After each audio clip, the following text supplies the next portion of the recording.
When Clint Eastwood stepped onto the stage of one of the most watched talk shows in America, the audience expected an easy takedown, a Hollywood relic facing off against a sharp, progressive journalist. What they didn't know was that Clint wasn't just another aging celebrity caught in a culture war. He was a man who had faced real battles, both on screen and in life. And when the host, eager for a viral moment, tried to humiliate him, Clint did what he always did. He didn't flinch. He didn't apologize. Instead, he delivered a lesson in strength, respect, and resilience that nobody saw coming. It was a studio buzzing with tension, the kind of energy that crackled through the air, thick with anticipation. This wasn't just another talk show segment. This was a moment, a showdown. The Ethan Caldwell Show had built a reputation for viral moments, for interviews that weren't just conversations, but cultural battles. Clips from this very stage had sparked national debates, Twitter wars, even protests. Ethan Caldwell, the show's host, wasn't just a journalist. He was an activist, a firebrand, a self-proclaimed voice of progress. And tonight, he had his next target sitting right across from him. Clint Eastwood, a legend, an icon, a man whose mere presence carried the weight of 6 decades of Hollywood grit and old-school masculinity. He had built his career playing outlaws, warriors, and lone wolves who didn't bow, didn't bend, didn't break. The kind of man who didn't care about cultural shifts because he had already lived through them. And now he was sitting in a chair across from Ethan, his posture relaxed, legs apart, hands resting loosely on his thighs. He looked comfortable, too comfortable. Ethan, meanwhile, was poised, polished, prepared. His tailored suit, subtle makeup, and signature square-frame glasses were all part of the brand. Modern, intellectual, cutting edge. The audience, a mix of young progressives and Hollywood elites, had come expecting a takedown. They were ready to see the 93-year-old actor fumble, squirm, get exposed. As Clint walked onto the stage, the reaction was mixed. Some clapped politely, others sat stiff-armed, crossed. A few whispered, smirking.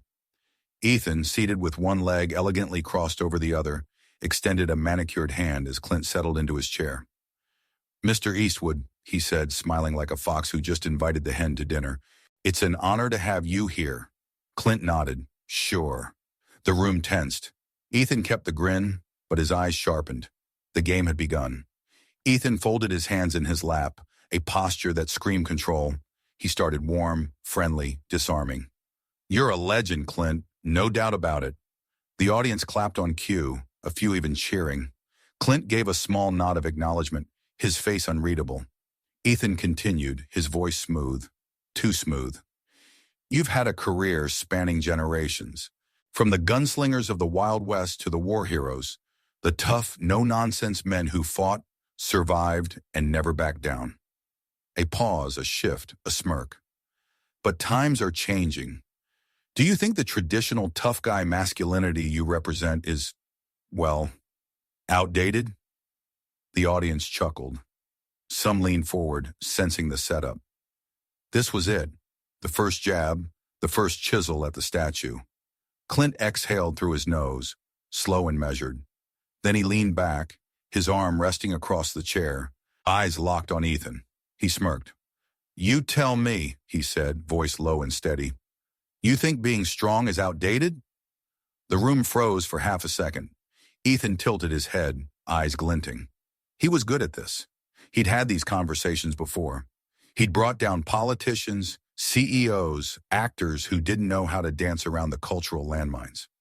"Well," Ethan said, choosing his words carefully, "I think we've evolved past the need for men to define themselves by toughness alone."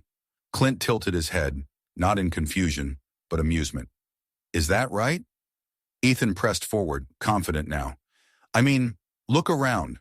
The world is more open, more inclusive. We've moved past this idea that being a real man means being stoic, unemotional, aggressive. Don't you think your kind of masculinity is restrictive?" More laughter from the audience, soft but growing. Ethan was playing to his crowd now. Clint just stared, not rattled, not rushed. Then, after a long pause, "You ever seen a firefighter run away from a burning building?" The audience quieted. Ethan blinked. What? Clint leaned forward slightly, voice calm, deliberate. A firefighter, a soldier, a single mother working 2 jobs to feed her kids. You ever look at those people and think, you know, I wish they were a little less tough? The audience stopped laughing. Ethan's lips parted slightly, but Clint wasn't done. Strength ain't about posturing, he said, voice like gravel. It's about handling what life throws at you. And trust me, life don't give a damn about inclusivity when the world's on fire. It asks one thing: can you handle it? A ripple of applause, small, hesitant, but it was there. Ethan's jaw tightened, and in that moment, everyone in the room knew he had just lost the first round. Ethan adjusted his glasses, shifting slightly in his chair. The rhythm of the interview was his to control, or at least that's what he thought.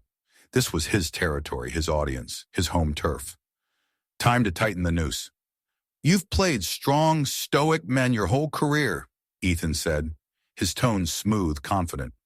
The gunslinging cowboy, the hardened soldier, the tough cop who doesn't play by the rules. He chuckled softly, shaking his head. But the world is changing, Clint. He spread his hands as if inviting the audience into the conversation. We're moving towards fluidity, inclusivity, new definitions of strength.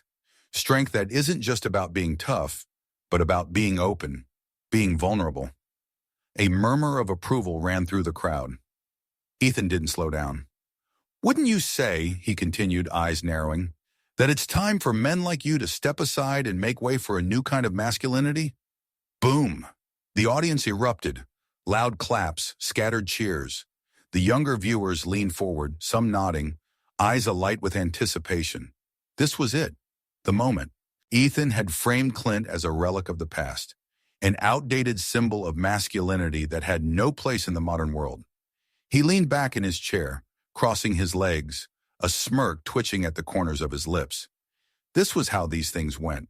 The guest, especially one of Clint's age, of Clint's generation, would stammer, get defensive, maybe throw out a half-baked argument about tradition.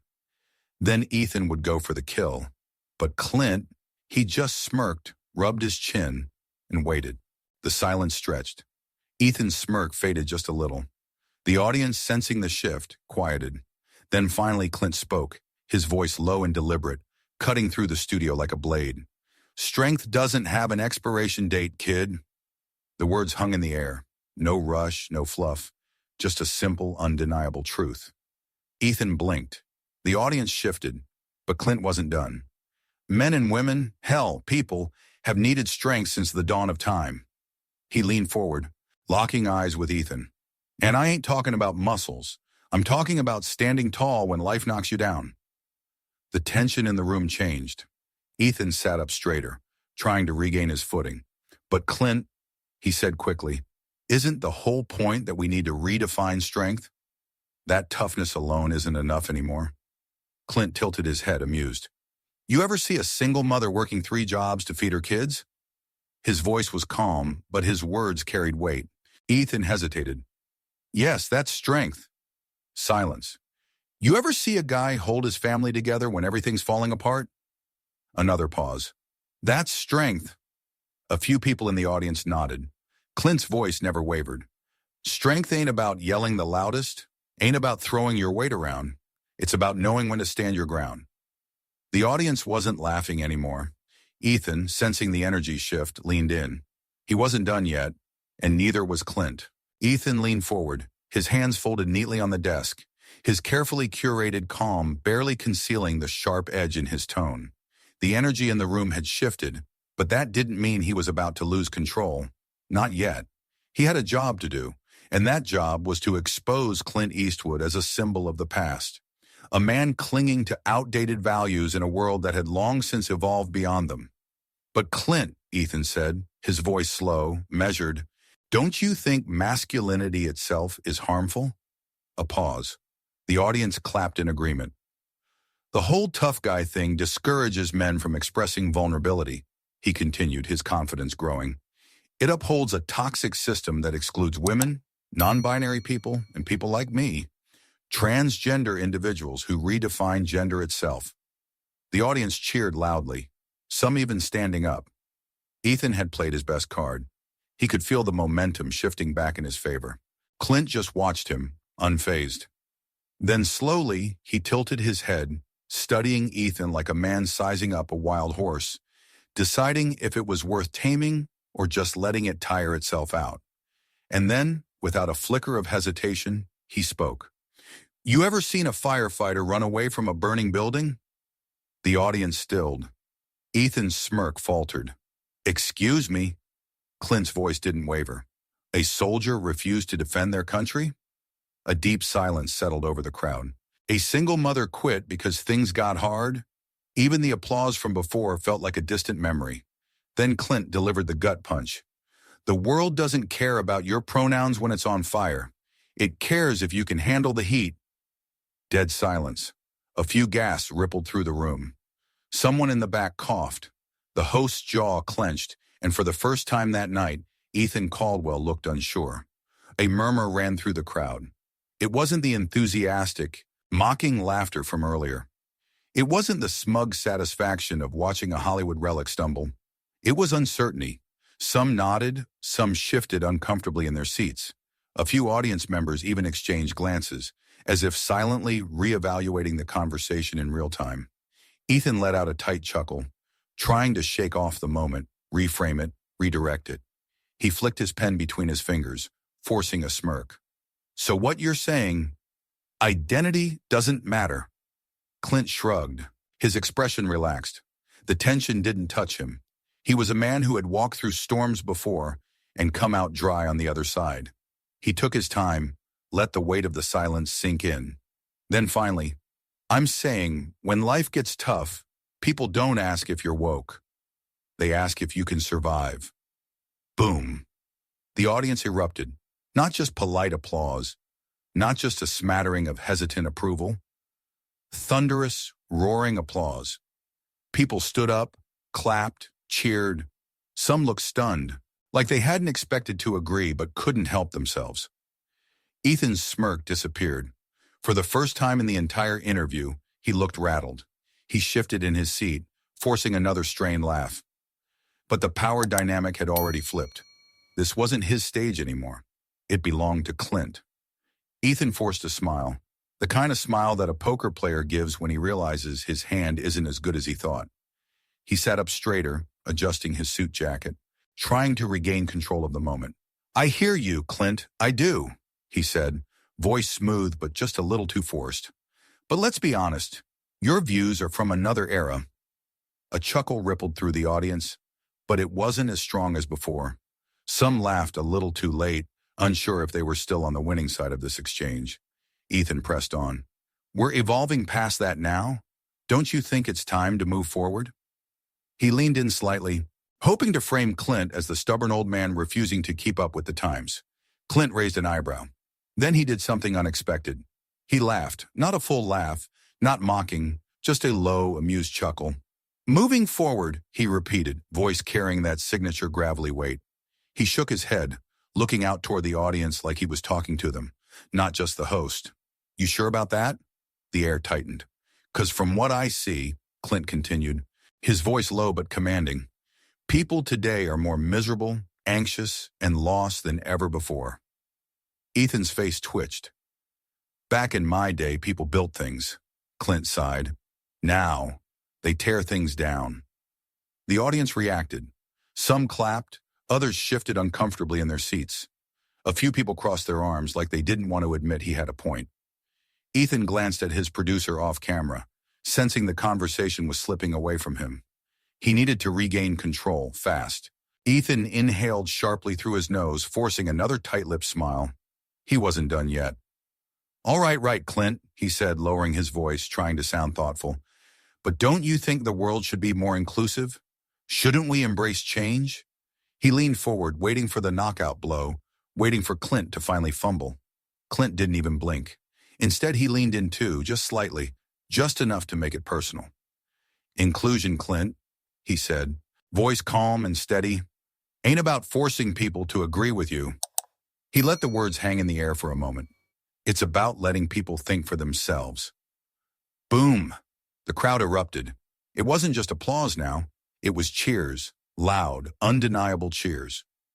Ethan froze for half a second, eyes darting toward the audience. He opened his mouth to counter, but Clint, he wasn't done. "You say men like me are outdated," Clint said, his tone even but sharp. He sat back, arms resting on the chair, looking as relaxed as ever. "But let me tell you something." Ethan's lips parted slightly, but no words came out. "When things get real bad," Clint continued, "people don't look for tweets." The silence was deafening. They look for leaders. They look for strength. They look for people who know how to fight.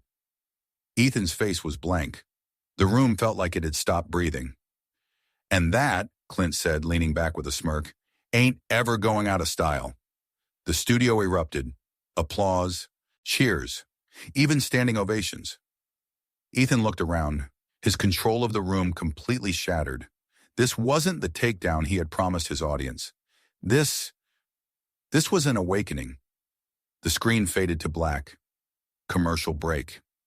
The studio's bright lights dimmed slightly, but the energy in the room remained electric.